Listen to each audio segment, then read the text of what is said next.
चलते ना गंगा जी में हिला के कहब कि केकरा खाती खराब हो गई मेरे चलते तोहरे चलते। हाय रे हाय रे हाय। लोग झूठ कितनी शिद्दत से बोलते हैं।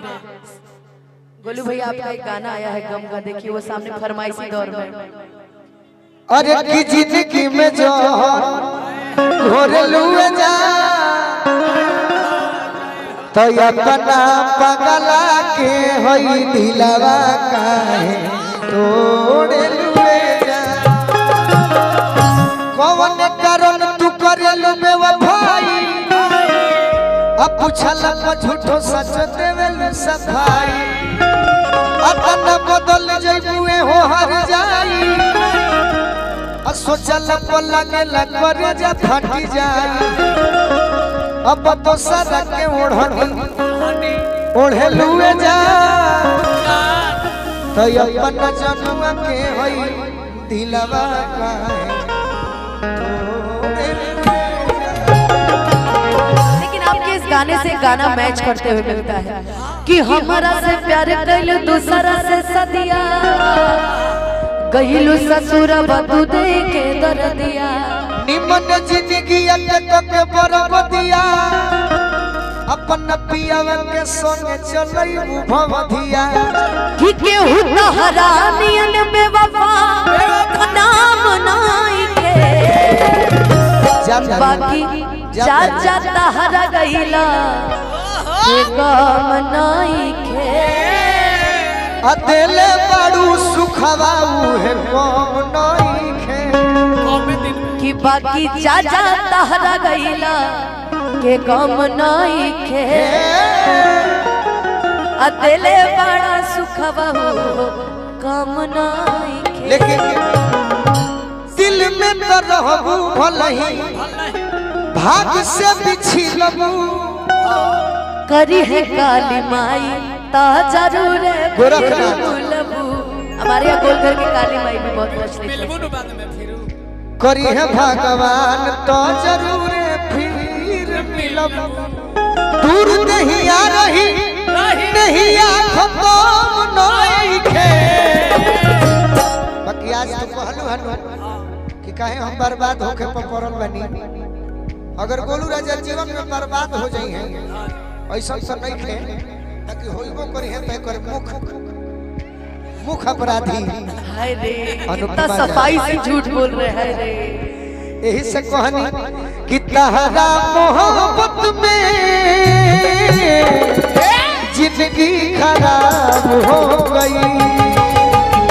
तहरा मोहब्बत में जिंदगी खराब हो गई। दिल जब से तोड़ा लू हमारा के छोड़ा लू। दिल जब से तोड़ा लू हमारा के छोड़ा लू। संहतिया शराब हो गई। तहरा मोहब्बत में जिंदगी खराब हो गई।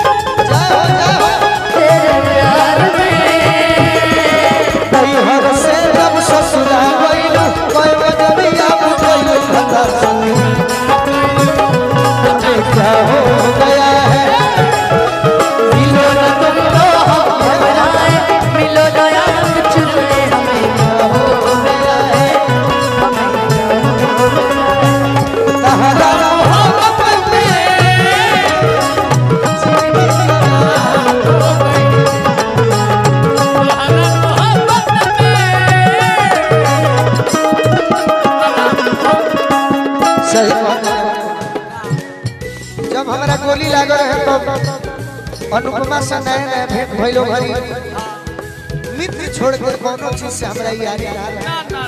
बाकी जब से तू जीवन में आइलू तब से हम खराब हो गए।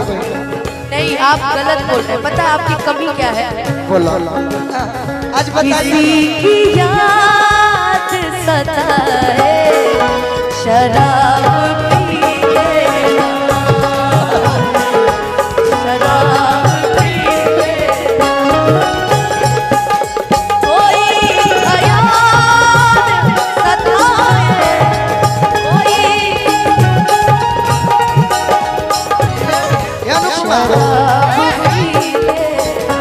एमे पुरस्कार आई बा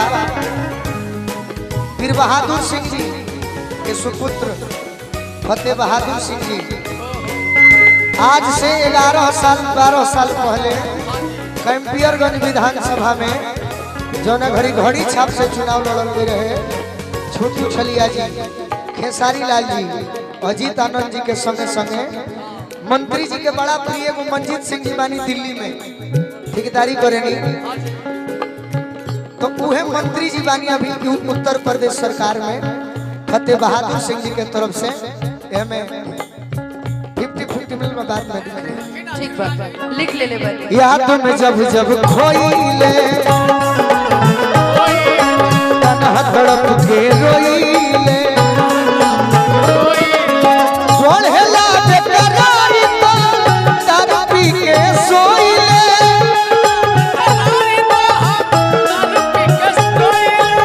सोहेला बेकरारी तो दारू पी के सोइले